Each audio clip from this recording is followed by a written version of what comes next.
Lou Dobbs, Jesse Waters, and Greg Gutfeld, instead of addressing the coronavirus, is really irresponsible and hazardous to our viewers, an unnamed producer at Fox News told CNN's Brian Selter. He could have added Janine Pirro, the Fox and Friends crew, and so many others, hosts and guests, as well as the radio personality Rush Limbaugh, who argued on air that the health professionals were exaggerating the risks of coronavirus in order to stop Trump's primary season rallies. These pro-Trump talkers were serving Trump as he demanded to be served, and as they had so devotedly served him before. Trump insisted that there was nothing to worry about.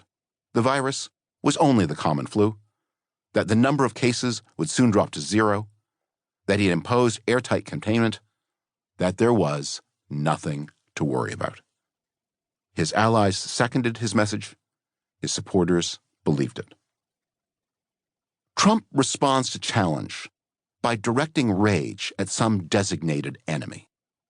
Hence his attempt to rebrand coronavirus as China virus, so that there would be some target of hatred more satisfying than a microorganism. Tens of millions of Americans responded instinctually to Trump's incitement against the media, against the cities, against China. Even if plague and recession topple Trump from the presidency, that core Trump base will remain alienated and resentful. An Arkansas pastor told the Washington Post in the first week of March that half his congregants would lick the floor to prove the virus harmless. If they would risk their lives for Trump, they will certainly risk the stability of American democracy. They brought the Trumpocalypse upon the country, and a post-Trumpocalypse country will soon have to find a way either to reconcile them to democracy or to protect democracy from them. Trumpism was, among other things, an affinity fraud, a scam that exploits the trust of people who feel something in common with the fraudster. Until mid-March, millions of American conservatives, millions of evangelical churchgoers, millions of trusting Fox viewers were deceived that they would betray their ideals and their president if they took precautions to protect themselves and their loved ones. An NBC Wall Street Journal poll of March 11-13 found that Democrats were twice as likely as Republicans to cancel gatherings and postpone travel, 3 times as likely as Republicans to avoid bars and restaurants.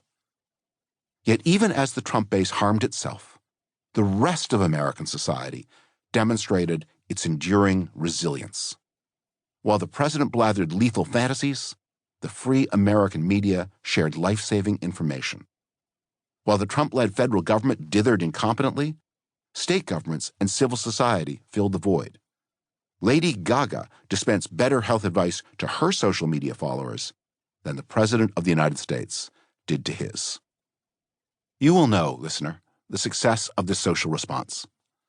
I can only hope for the best and prepare for the worst. The body of this book was written in a time of prosperity. You will notice premonitions of trouble ahead, especially the impending consequences of Trump's trade wars. But I did not foresee trouble arriving so soon, on such a grim scale. That trouble will wreck the Trump presidency, and very likely inflict damage on Trump's political party.